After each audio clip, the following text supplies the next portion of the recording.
Hello everyone, I'm leen shannag from Rafaidal Aslamia School. I am in the ninth grade, so let's begin. As we know, coronavirus is began in Wuhan in China in 2019. That the virus transmitted from the animals to the people, so that we call the virus it zoonotic. Coronavirus enter your body through your eyes, nose, or your mouth, so don't touch it. Okay guys, now I want to show you a video that how coronavirus enter in your body. In December 2019, the Chinese authorities notified the world that a virus was spreading through their communities. In the following months, it spread to other countries, with cases doubling within days. This virus is the severe acute respiratory syndrome-related coronavirus 2 that causes the disease called COVID-19 and that everyone simply calls coronavirus. What actually happens when it infects a human, and what should we all do?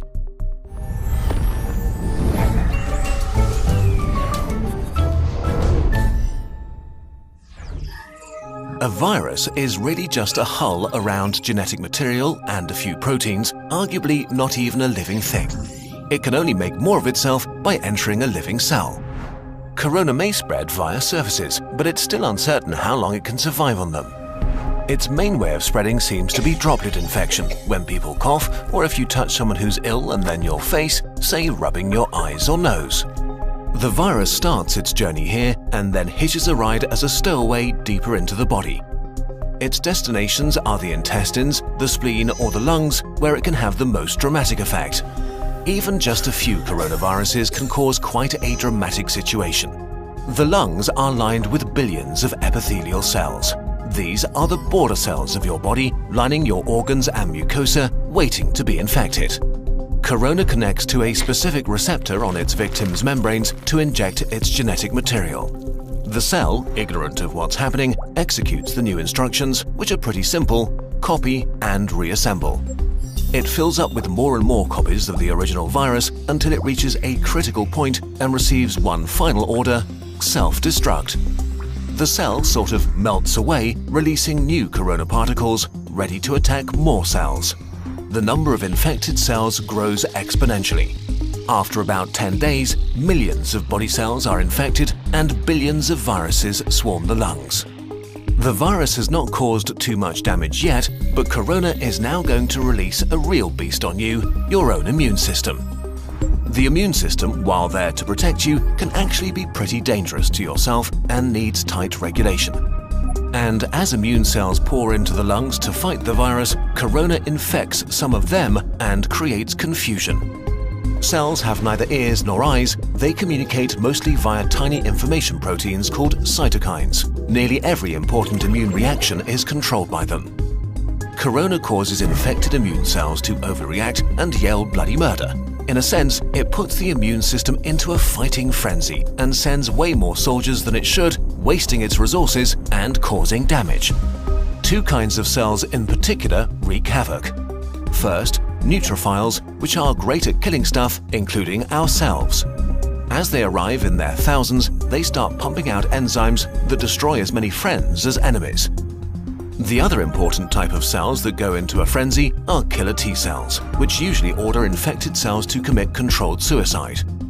Confused as they are, they start ordering healthy cells to kill themselves too. The more and more immune cells arrive, the more damage they do, and the more healthy lung tissue they kill. This might get so bad that it can cause permanent, irreversible damage that leads to lifelong disabilities. In most cases, the immune system slowly regains control. It kills the infected cells, intercepts the viruses trying to infect new ones, and cleans up the battlefield. Recovery begins. The majority of people infected by corona will get through it with relatively mild symptoms. But many cases become severe or even critical.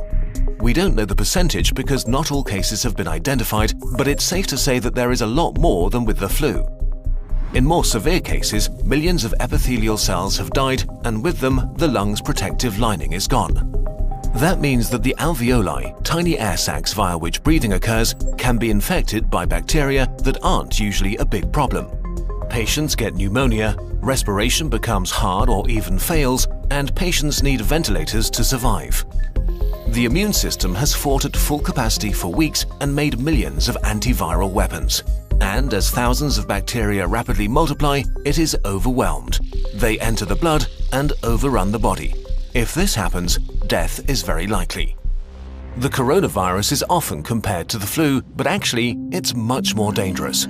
While the exact death rate is hard to pin down during an ongoing pandemic, we know for sure that it's much more contagious and spreads faster than the flu.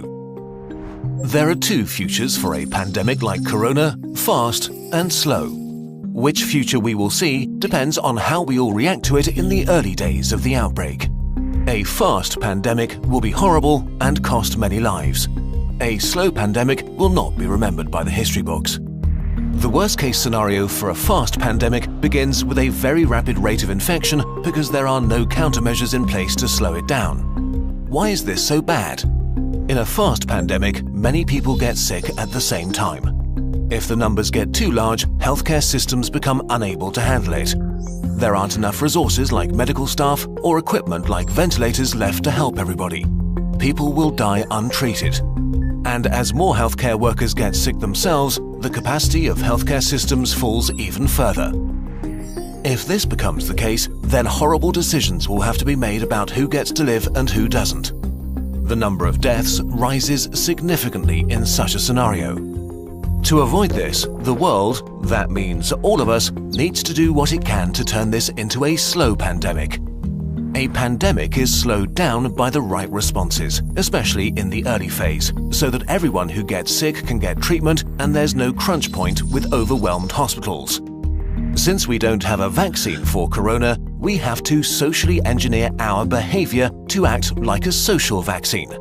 This simply means two things: not getting infected and not infecting others. Although it sounds trivial, the very best thing you can do is to wash your hands.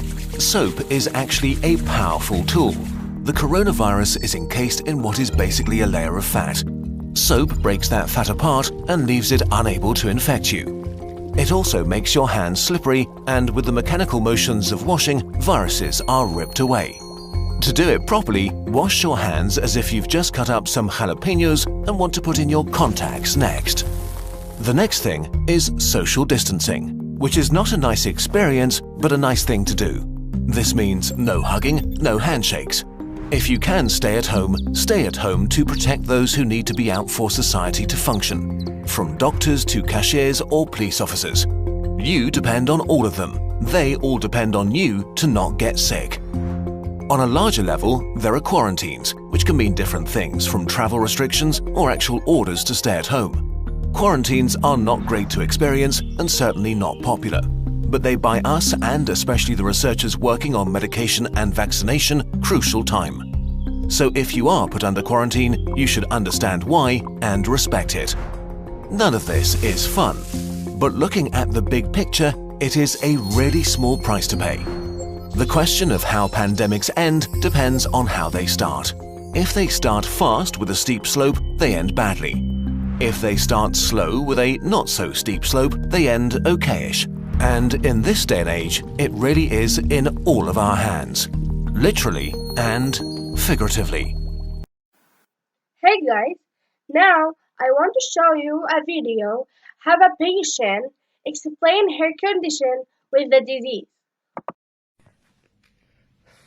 Hé lieverd,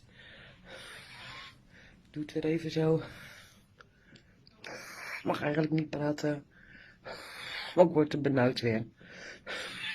Het is kans dat ik naar huis mag. Het zit er niet in. Ik krijg veel vragen privé. Wat heb je? Ik heb corona. Het is nog niet getest.